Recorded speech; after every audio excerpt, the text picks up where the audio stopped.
Segunda parte. Exemplos capítulo 1 O passamento capítulo 2 Espíritos felizes capítulo 3 Espíritos em condições medianas capítulo 4 Espíritos sofredores capítulo 5 Suicidas capítulo 6 Criminosos arrependidos capítulo 7 Espíritos endurecidos capítulo 8 Expiações terrestres. Capítulo I. O passamento 1. A certeza da vida futura não exclui as apreensões quanto à passagem desta para outra vida. Há muita gente que teme não a morte, em si, mas o momento da transição. Sofremos ou não nessa passagem? Por isso se inquietam, e com razão, visto que ninguém foge à lei fatal dessa transição. Podemos dispensar-nos de uma viagem neste mundo, menos essa. Ricos e pobres, devem todos fazê-la, e, por dolorosa que seja a franquia, nem posição nem fortuna poderiam suavizá-la. 2. Vendo-se a calma de alguns moribundos e as convulsões terríveis de outros, pode-se previamente julgar que as sensações experimentadas nem sempre são as mesmas. Quem poderá, no entanto, esclarecer-os a tal respeito? Quem nos descreverá o fenômeno fisiológico da separação entre a alma e o corpo? Quem nos contará as impressões desse instante supremo quando a ciência e a religião se calam? E calam-se porque lhes falta o conhecimento das leis que regem as relações do espírito e da matéria, parando uma nos umbrais da vida espiritual e a outra nos da vida material. O espiritismo é o traço de união entre as duas, e só ele pode dizer-nos como se opera a transição, quer pelas noções mais positivas da natureza da alma, quer pela descrição dos que deixaram este mundo. O conhecimento do laço fluídico que une a alma ao corpo é a chave desse e de muitos outros fenômenos. 3. A insensibilidade da matéria inerte é um fato, e só a alma experimenta sensações de dor e de prazer. Durante a vida, toda a desagregação material repercute na alma, que por este motivo recebe uma impressão mais ou menos dolorosa. É a alma, e não o corpo, quem sofre, pois este não é mais que instrumento da dor, aquela é o paciente. Após a morte, separada a alma, o corpo pode ser impunemente mutilado que nada sentirá, ou aquela, por insolada, nada experimenta da destruição orgânica. A alma tem sensações próprias cuja fonte não reside na matéria tangível. O perispírito é o envoltório da alma e não se separa dela nem antes nem depois da morte. Ele não forma com ela mais que uma só entidade, e nem mesmo se pode conceber uma sem outro. Durante a vida o fluido perispirítico penetra o corpo em todas as suas partes e serve de veículo às sensações físicas da alma, do mesmo modo como esta, por seu intermédio, atua sobre o corpo e dirige-lhe os movimentos. 4. A extinção da vida orgânica acarreta a separação da alma em consequência do rompimento do laço fluídico que a une ao corpo, mas essa separação nunca é brusca. O fluido perispiritual só pouco a pouco se desprende de todos os órgãos, de sorte que a separação só é completa e absoluta quando não mais reste um átomo do perispírito ligado a uma molécula do corpo. A sensação dolorosa da alma, por ocasião da morte, está na razão direta da soma dos pontos de contato existentes entre o corpo e o perispírito, e, por conseguinte, também da maior ou menor dificuldade que apresenta o rompimento. Não é preciso portanto dizer que, conforme as circunstâncias, a morte pode ser mais ou menos penosa. Estas circunstâncias é que nos cumpre examinar. 5. Estabeleçamos em primeiro lugar, e como princípio, os 4 seguintes casos, que podemos reputar situações extremas dentro de cujos limites há uma infinidade de variantes. O primeiro, se no momento em que se extingue a vida orgânica o desprendimento do perispírito fosse completo, a alma nada sentiria. Segundo, se nesse momento a coesão dos dois elementos estiver no auge de sua força, produz-se uma espécie de ruptura que reage dolorosamente sobre a alma. Terceiro, se a coesão for fraca, a separação torna-se fácil e opera-se sem abalo. Quarto, se após a cessação completa da vida orgânica existirem ainda numerosos pontos de contato entre o corpo e o perispírito, a alma poderá ressentir-se dos efeitos da decomposição do corpo, até que o laço inteiramente se desfaça. Daí resulta que o sofrimento, que acompanha a morte, está subordinado à força adesiva que une o corpo ao perispírito, que tudo o que puder ajudar na diminuição dessa força, e na rapidez do desprendimento, torna a passagem menos penosa, e, finalmente, que, se o desprendimento se operar sem dificuldade, a alma deixará de experimentar qualquer sentimento desagradável.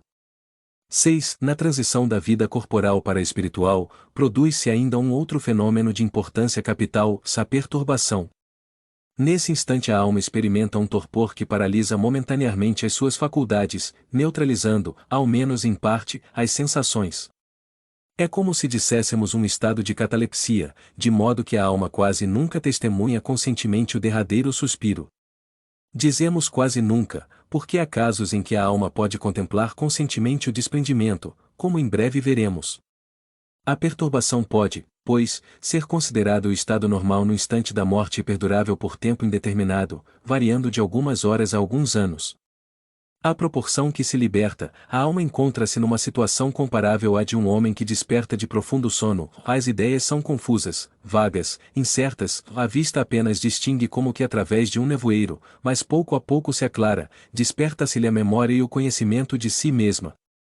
Bem diverso é, contudo, esse despertar, calmo, para uns, acorda-lhe sensações deliciosas, tétrico, aterrador e ansioso, para outros, é qual horrendo pesadelo.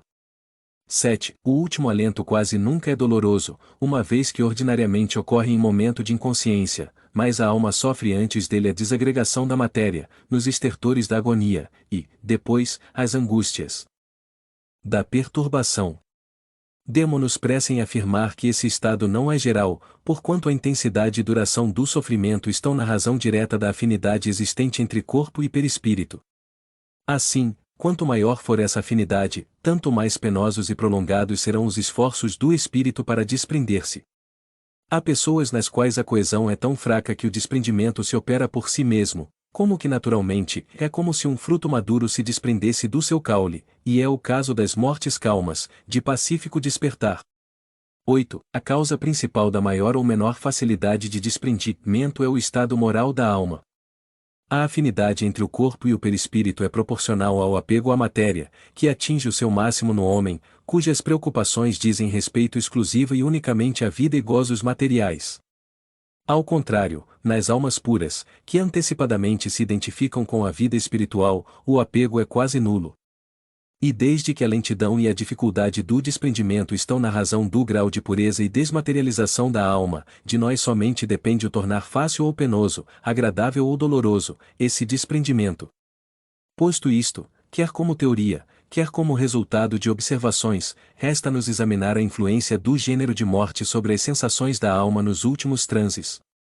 9. Tratando-se de morte natural resultante da extinção das forças vitais por velhice ou doença, o desprendimento opera-se gradualmente, para o homem cuja alma se desmaterializou e cujos pensamentos se destacam das coisas terrenas, o desprendimento quase se completa antes da morte real, isto é, ao passo que o corpo ainda tem vida orgânica, já o espírito penetra a vida espiritual, apenas ligado por elo tão frágil, que se rompe com a última pancada do coração. Nesta contingência o espírito pode ter já recuperado a sua lucidez, de molde a tornar-se testemunha consciente da extinção da vida do corpo, considerando-se feliz por tê-lo deixado. Para esse a perturbação é quase nula, ou antes, não passa de ligeiro sono calmo, do qual desperta com indizível impressão de esperança e ventura.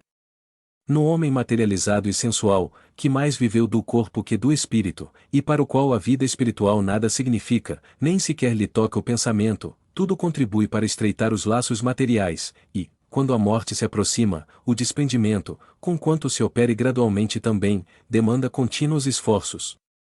As convulsões da agonia são indícios da luta do espírito, que às vezes procura romper os elos resistentes, e outras se agarra ao corpo do qual uma força irresistível o arrebata com violência, molécula por molécula.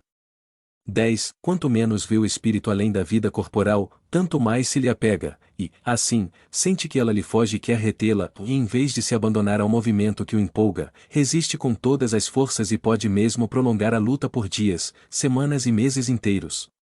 Certo, nesse momento o espírito não possui toda a lucidez, visto como a perturbação de muito se antecipou à morte, mas nem por isso sofre menos, e o vácuo em que se acha, e a incerteza do que lhe sucederá, agravam-lhe as angústias.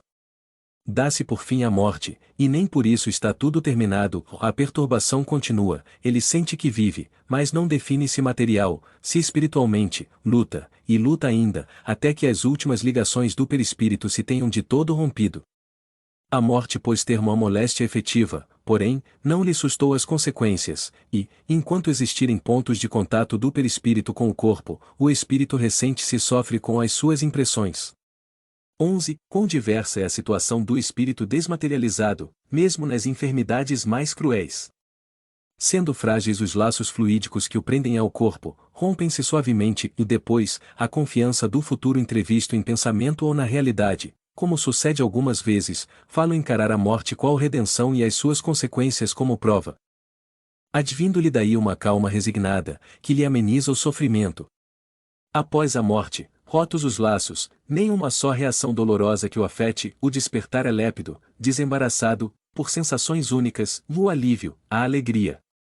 12. Na morte violenta as sensações não são precisamente as mesmas.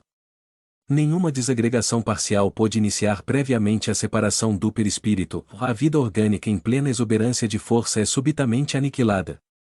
Nestas condições, o desprendimento só começa depois da morte e não pode completar-se rapidamente. O espírito, colhido de improviso, fica como que aturdido e sente, e pensa, e acredita-se vivo, prolongando-se esta ilusão até que compreenda o seu estado.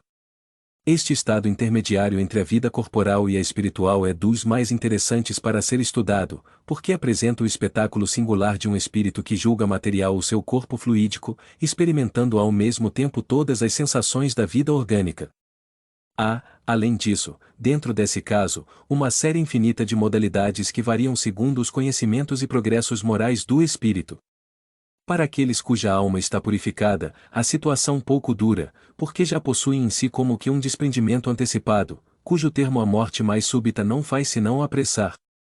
Outros há, para os quais a situação se prolonga por anos inteiros.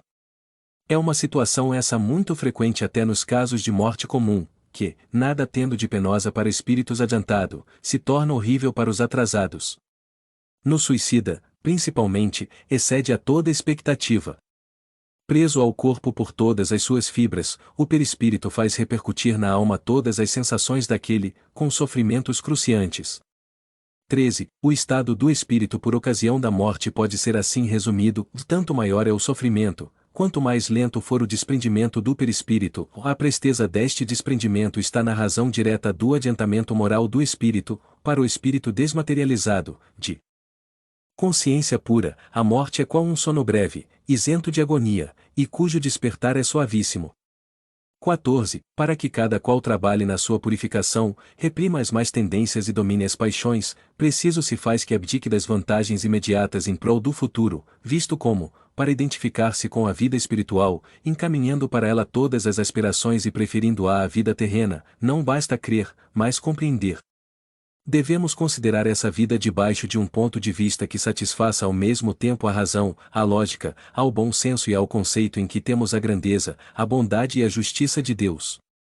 Considerado deste ponto de vista, o Espiritismo, pela fé inabalável que proporciona, é, de quantas doutrinas filosóficas que conhecemos, a que exerce mais poderosa influência.